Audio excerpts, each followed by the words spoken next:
How much financial advice costs is a question that I get a bit, and it's a little bit of a tricky one to answer because there's a lot of different ways that financial advice is done in Australia. But I wanted to unpack the key things that you need to be thinking about, the average costs, and where to look for value when you get financial advice or when you're seeking it out.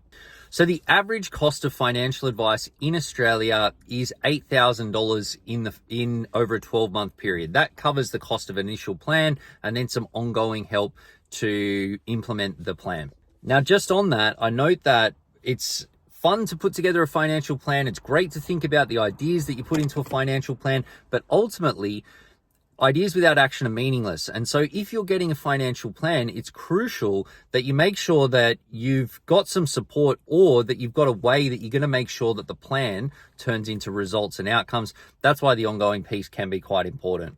That being said, it's worth noting that that is the cost of average financial advice in Australia. An average financial advice in Australia, an average financial plan is typically a superannuation and insurance plan.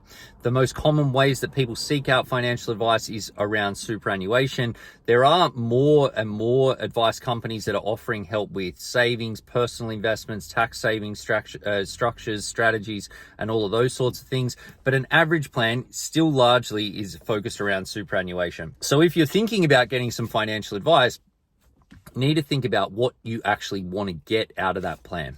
If you're young, it's probably more than just super. I will say as well that sometimes an average financial plan can make you feel quite good. You get pumped up because you feel like you're doing stuff, you're taking action, but it doesn't always translate into results. Particularly if you've got a bit of stuff going on with your money, a reasonable level of savings capacity, you're on a decent trajectory with your money, you may be looking for something a bit more than average.